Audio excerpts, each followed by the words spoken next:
On today's episode, we welcome a special guest, Alex Morris II, CEO of SecurCloud Consulting. Alex, welcome. Thanks for the invite. Definitely appreciate it. Yeah, no worries. We talked about the SecurCloud Consulting. How did that come to be, and what inspired you to start this business? Yeah, I've been in IT for about 10 years roughly and been all over the place, help desk. Of course, got to start somewhere. System administration, cybersecurity, cloud, DevOps, application integration. And earlier this year, I just felt inspired. I felt it was on my heart to try to start my own thing and, pretty much leverage my skill set to create opportunities for other people. I mean, we're looking around the job market really not the best right now for anybody, whether entry level or seasoned veterans like myself. And yeah, I just felt the inspiration to like I said, just create something that can really give back to other people, especially those that are not really able to find employment right now, Mhm. but are looking to actively get that professional experience and dive headfirst into their respective careers. Nice. And you said you did pretty much a lot of the niches in the ITs. Is there one that you like most, like cybersecurity or IT? Is there one that you're most focused on, or not really? So the two that really stand out the most, which of course are the two niches for my business, are cybersecurity and cloud. Those are the two big ones that I've always felt drawn towards and just have had the most interest in. Okay, nice. And you're the CEO of your business right now? Yes, I am. Like, are you a solopreneur or do you have a team under you? So right now it's just me, but Okay. the end goal is to have a team around me that can help expand on my vision and of course grow and scale my business.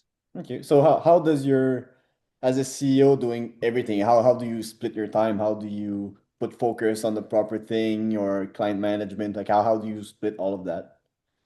So really the first key is just get up early enough. I can't get up at, 8, 9, 10 o'clock and expect to get a lot done. So Yeah. I'm up relatively early, pretty much while it's still dark out. Okay. And I try to have a to-do list just about Mhm. every day for the most part. And that just outlines everything that I need to get done for the day. Of course, some tasks smaller than others.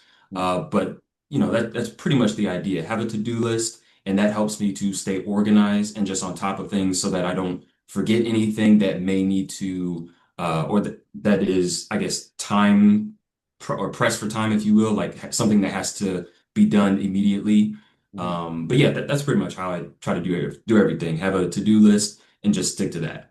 And I guess with your experience of the 10 years, you know how much time should be dedicated to X, Y, and Z projects. Like if you know there's a leak or something, you know it's gonna take 4 or 5 hours to work on that.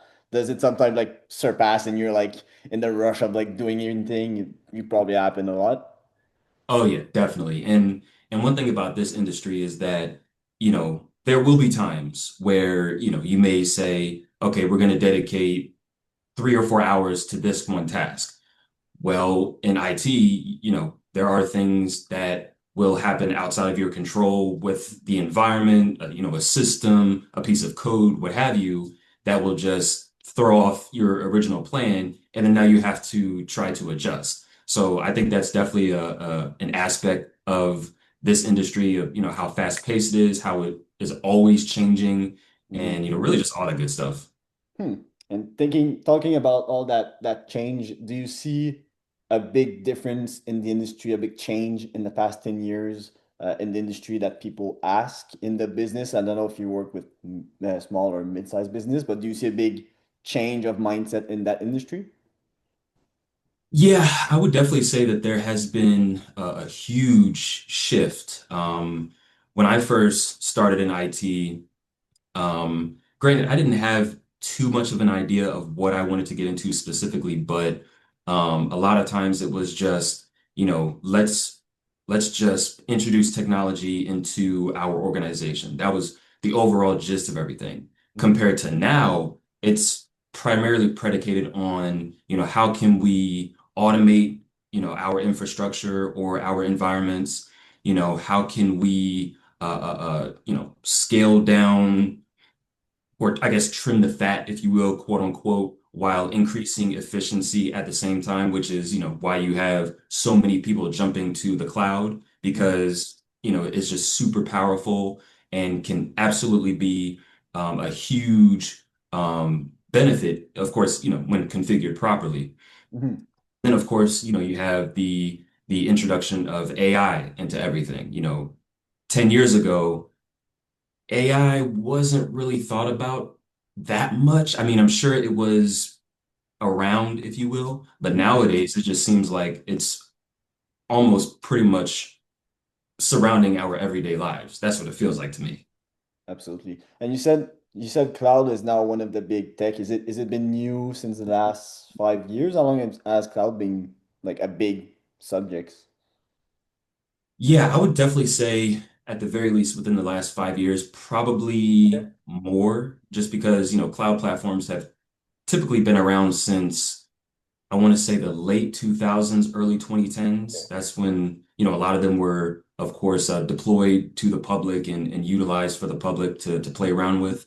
But yeah, I would definitely say at least within the last 5 years, cloud has really taken off. And I'm pretty sure the trend is only upwards.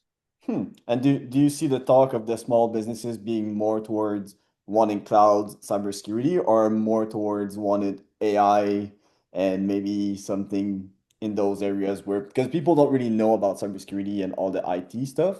So it's usually they just go with the shiny object with the which is AI right now. So what do you Mhm. see as consultant with those business? What are they asking the most?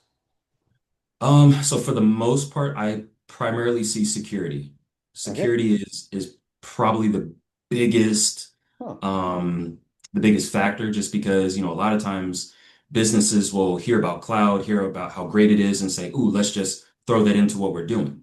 Mhm. Well, sure, that can be a good idea, if you will. Same thing with AI, just, deploy it into your organization.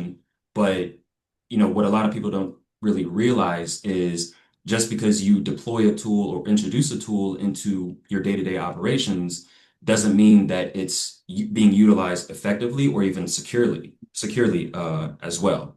So I think a lot of people tend to overlook that aspect, especially the security aspect when it comes to using cloud-based tools or even AI or even security tools. Just because you have a security tool doesn't mean you're 100% protected. And that is definitely one thing that we go over whenever I do lead security-based seminars. You can have the most secure infrastructure.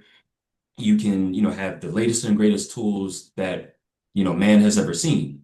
Mhm. All it really takes is just one mismanagement, one misconfiguration to completely throw off and ruin and destroy everything, just like that. Hmm. Yeah, I think I talked with other cybersecurity guys, and they talked about how just one email can destroy everything. And it's like, and it's now it's they talked about wall protection, where it's like instead of protecting the business, it's the Mhm. persons that they have to educate to not destroy the business because people are like the weak link now because the infrastructure are so big and strong that now the hackers or the offensive people don't even try to break those walls. They just send to like the employees. And then they're like, oh, this is an IT guy. We want to look into your system. Just click this link. And then boom, right there, everything breaks. So it's really, I feel like cybersecurity is as much as, and you can totally tell me otherwise on that. It's now more of a education business with Mhm. a system implementation. So it's like two together. How do you see that employees understand all of that? Do you see that it's like that kind of business now or? Yeah, so that I would probably say is probably the best description of it. Hmm. Um, it's really all about, educating employees to the best of our ability. Hmm. Because, for my I've always taken the stance that, the weakest link in the cybersecurity chain are humans. Yes. All it takes, like you said, just one person to click the wrong link to, click the wrong attachment in the email. Like you may think it's a PDF when it's actually a virus or um, just any type of malware that you can think of. Hmm. And like I said, just completely destroy everything in a matter of seconds, not even hours or minutes, but seconds. Like that's how advanced a lot of tools are when it comes to the cybersecurity realm. And as you stated that other people have said, yeah, Hmm. it's definitely about the education part. Because I've come across potential clients who, they think what they're doing is the best, just or not the best, but the most secure or ideal, just because they're utilizing certain tools. Well, Hmm. you have to make sure you're implementing those tools in the correct manner, and then of course continuing to train your staff, your employees, what have you, on how to utilize whatever tools that you're using. And then of course, being on the lookout for, you know, potential data breaches, um, potential social engineering attacks and the whole nine. Hmm. So yeah, education is absolutely a major factor in this industry. And do you have any example of like things they do that doesn't really do what they think they do? Like they sometimes they say you just said they come and they say, "Oh, we're secure, like we do those things," and then you're like, "Nah, that's not enough." Like, what kind of example could that be? Probably the first example that comes to mind is like passwords, for example. Okay. A lot of times people tend to, they create a good password. It's the proper length, Hmm. a mixture of, characters, numbers, what have you. But they think, I'll just keep that password for the next 5 to 10 years. You can't really yeah, you can't rely solely on older passwords. You have to have some type of policy in place that you know describes how long a password has to be, how the mixture of characters, numbers, etc. How often you're changing that password. Hmm. What to do if a password is compromised. Hmm. Different things like that. I mean, just recently there have been relatively conflicting reports about a potential data breach within Google/Gmail, Yeah. where people's passwords were getting hacked or stolen. Hmm. A lot of times people will see those headlines and just think, okay, well, I should be fine. Well, you might be, but when it comes to security, you can never be too certain. Yeah. So that's why, I've reached out to other clients that I've worked with in the past and said, hey, I don't know if you've heard about this, but I highly recommend that if you are using any type of Google or Gmail related services, you Hmm. might want to just change your passwords. It may not change anything, but it doesn't hurt to, at the very least, be on the safe side. Mhm. Absolutely. I can even bring an example for me. There was a bank in Canada that got fraud. All the information got hacked into a couple, like maybe 6 years ago. And I was like, oh, my name wasn't in that. And then I think 2 years after, boom, I got like a fraud on my name because my data got leaked from that leak. And I was like, nah, you never think you're gonna be in it or like you're gonna get touched by it. And then Mm. surprisingly, something happening for businesses, it's even worse because now it's data of your clients that goes Yeah. into those hackers, a platform, or wherever it goes and gets sold to. Do you think on your part, being young in the industry, because I think 30 years old is kind of young, do you think that bring you an advantage on bringing new technology, new ideas into how to put those protection on? And what do you see as a difference? Yeah, I definitely think it could be advantageous for me, just because, a lot of times businesses or organizations will rely on like legacy systems, legacy code, if you will. And, of course, I get the understanding that, this is what we've always done. This is how we've, always operated.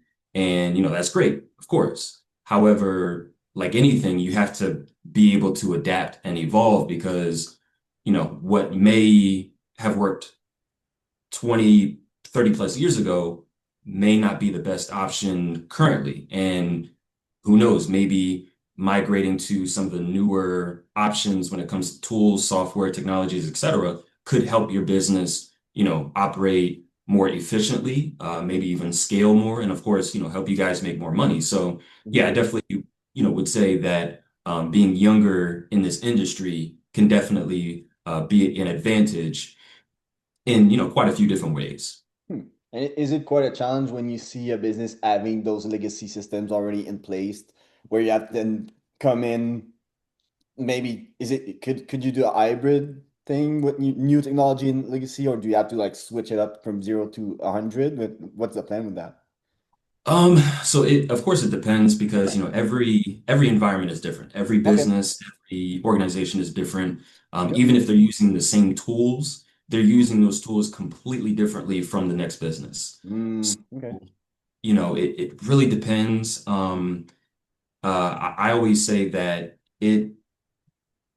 if their if their infrastructure can be migrated from, legacy tools and software to, let's say the cloud, Hmm. I would, absolutely highly recommend for that migration to go ahead and be approved and taken place. But if things are just way too, old and outdated, it could be a rough transition because you're looking at potential data loss. Hmm. So that's why backups are always a major factor, no matter what you're using, no matter how small or large your business is, Hmm. and really no matter anything. You always want to have backups in place, Hmm. just in case there is some data loss along the way during that migration period. And you can be able to determine, yes, we were able to migrate our infrastructure from A to B, and we lost a little bit of data here, but we have backups in place, to go ahead and install or redeploy that data that we may have lost during that migration period. Hmm. And I think you said the business were most interested in cybersecurity. How, like when you bring them, how do you not close them, but how do you pitch it to them? Are they interested because they know there's so many hackers or offensive towards businesses that they see the value of cybersecurity into the business? Or because I got told cybersecurity is kind of hard to sell to business because they don't see the value because it's not ROI based. So Mhm. what makes them interested, and how is it that they know they need it, basically?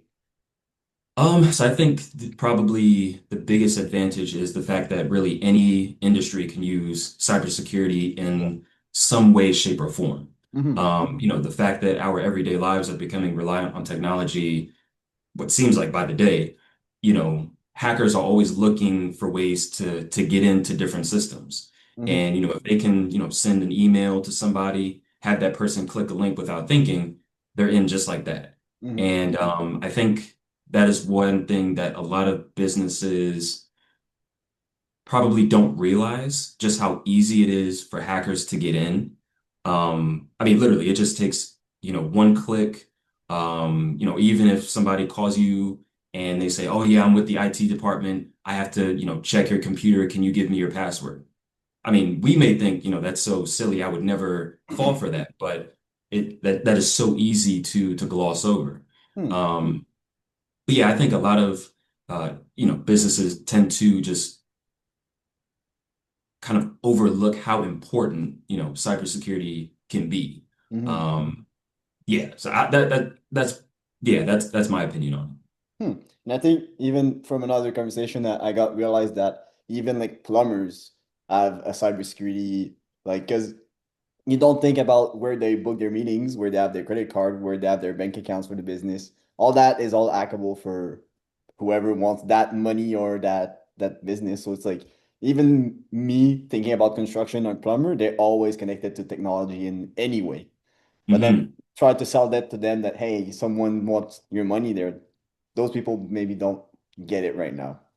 Oh, they don't, and it even goes back to well, not goes back, but an example I can think of is Mhm. if you are at a coffee shop Yeah. and you're getting your morning coffee before clocking into work for the day. Hmm. A lot of times we're on our phone while having breakfast, drinking our coffee, and we connect to the coffee shop's Wi-Fi. Hmm. Well, there are tools and software out there where if somebody knows how to utilize those tools and knows what they're looking for, they Mm-hmm. can get your login information just like that. I mean, Mm-hmm. it's not difficult at all. You know, they can get your login information, they get your passwords, they can get your bank information, they can get all of that in a matter of minutes practically. So that's why I've always said, yes, things like public Wi-Fi may be super easy and beneficial, but the same way that you're looking at it that way, there's a bad guy with his laptop cracked open doing Mm-hmm. all types of stuff, Yeah. thinking the exact same thing. Yeah. So, we just have to absolutely be aware of the different things that we're using and just what we're doing on our devices to make sure that we're safe.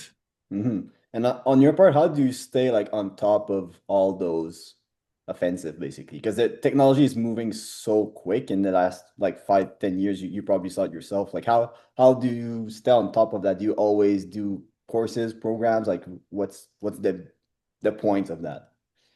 So yeah, courses, of course, reading different articles. Yeah. Um, Okay. I definitely would say that, like anything, Mm-hmm. it's important to stay on top of the basics, the foundation. Mm-hmm. Um, and I've talked to people who want to get into IT, want to get into cybersecurity and even cloud, really. And Mm-hmm. I always tell them, understand the basics of IT, networking, basic ports and protocols, Mm-hmm. just understand, get a solid foundation for the basics first, and Mm-hmm. then you can parlay that into higher level career paths, Yeah. because if I'm hiring for, a cloud engineer and, let's say they're in a cloud environment and, they're troubleshooting a server that may not be working, well, they need to know what, port is that server communicating on, Mm-hmm. what services are running on that server that may need certain ports, just different things like that. But Mm-hmm. you won't know that if you don't understand the basics first. Right. So I definitely try to stay on top of the basics Mm-hmm. and, just have that foundation first. Yeah. And then, when I read about different security incidents or, if different cloud providers are deploying a new service to the public, then I can understand the jargon that they're utilizing because, a lot of times those services or what have you rely on the just the most basic concepts of IT, computers, etc. Okay, so there's a big, like you said, there's a big layer that's always like the thing to know, and then stuff get built on, and those things always change, but the basics always stays the basics. Okay. Pretty much. I mean, you see different types of tools getting deployed and introduced all the time, but those basics will pretty much remain the same for Hmm, however long.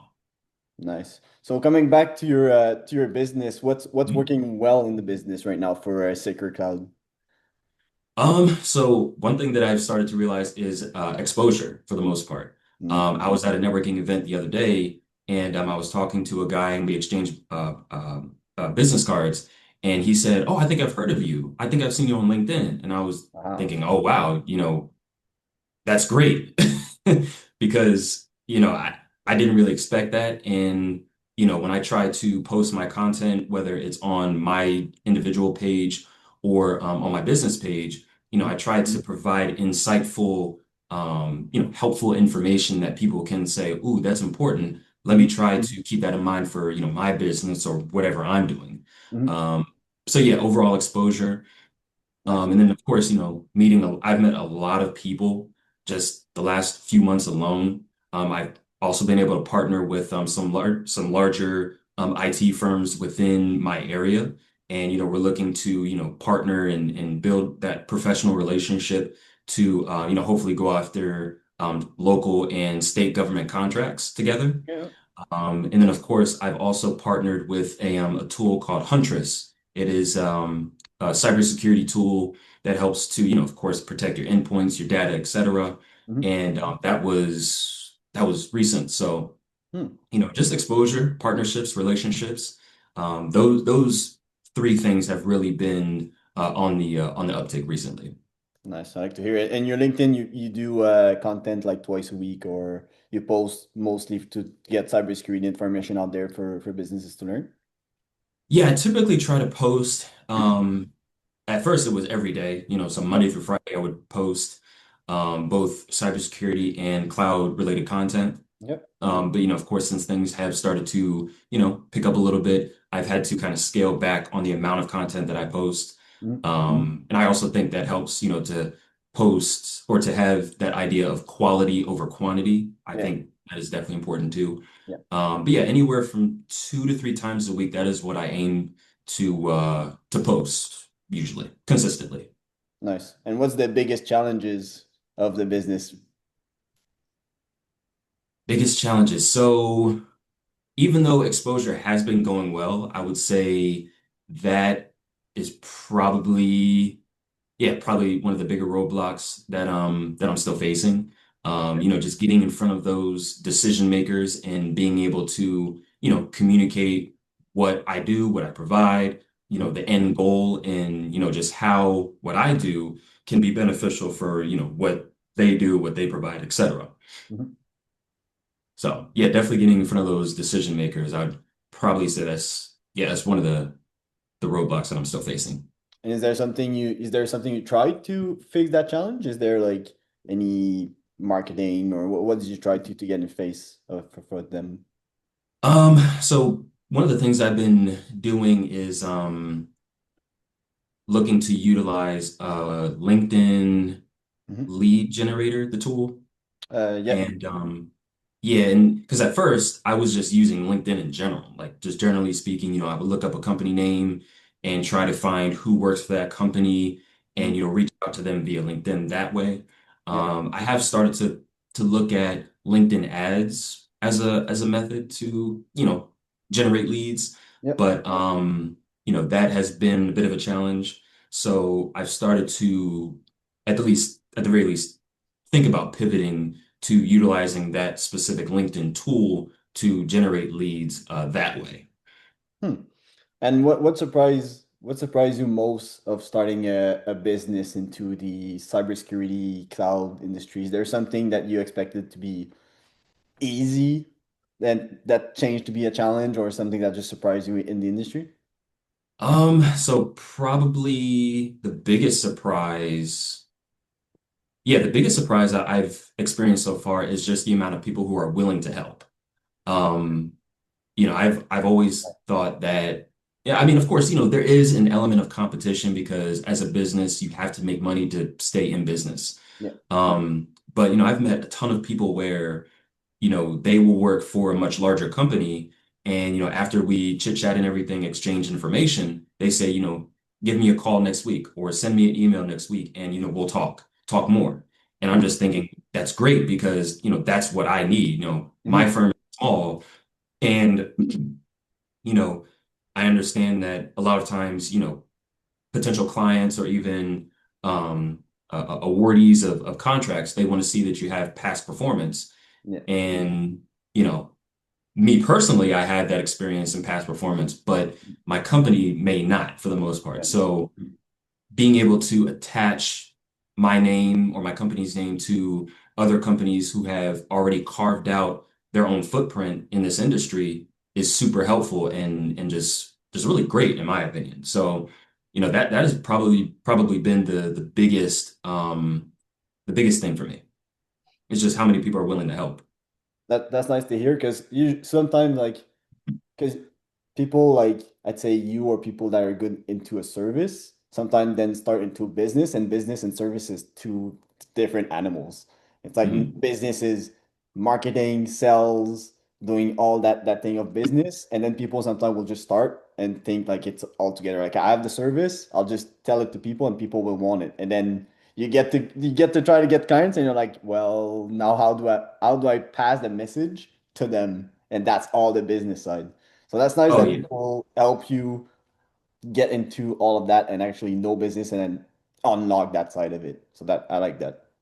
Oh yeah, definitely. And it's funny you mentioned that part because the very first business that I ever launched and created it had something to do with social media marketing. Mhm. And I was just thinking, that this is an area that people can use, this is something that's, going to be awesome. It's going to make me a whole lot of money real quickly.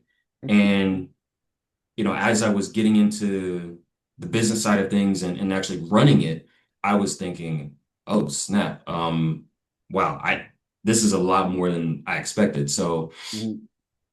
definitely, it was a lesson, I will say, a Absolutely. real big lesson I had to learn quickly. I can even give a little bit of my experience too. I started business as an online fitness coach. Mhm. So, and I started it organically. So, posting on Instagram 6 times a day, doing all the videos, all the scripts, all the everything to then after 3 months having two clients. And I was like, oh my Yeah. God. Like you think you just go on the social media being like, I'm a coach, and people will be like, I want your service. And it's like, no. Oh That's yeah. not how it works at Oh all. yeah. Like it was a big eye opener of what business is and how it's actually work and the energy you have to put into that and then give the service at the same time. So Oh yeah. so I really Absolutely. like that you're surprised by the help that you're having. I like to hear that. That's a really good thing. So for your business, what's the big goals for the 6 to 12 month periods going in the new year, basically? Yeah, so 6 to 12 months. Of course, the goal is to build out my clientele more. Definitely would like to secure a few more contracts, just because I know that once those contracts start coming in, that's when I would really start to bring on more hired help, whether technical help or in other areas or other roles that I'm sure will come about eventually.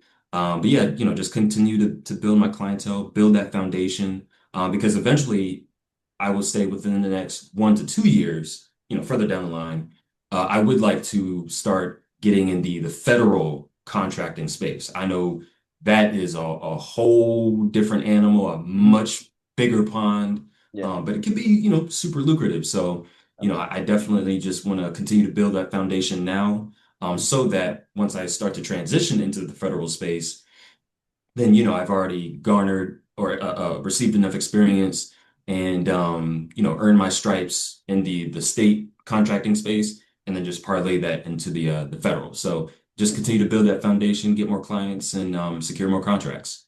Nice. And do you niche into a specific industry before the big government federals ones? Is there a niche that you're aiming at right now? So in the private sector Yeah. of everything, I've primarily been focusing on law firms, Okay. manufacturing slash construction, Okay. financial services, so primarily banks, credit unions, etc. Okay. Retail, e-commerce, or retail slash e-commerce, Mhm. and those are the main ones that I've been focusing on as of late. Nice. Perfect. So before we finish, if you'd have a magic wand, that's my magic question. What would be something you'd get into your business that just goes away, or a challenge, or something you'd like people to know? What would be that last magic one? Oh man, if I could wave a magic wand, I would probably say,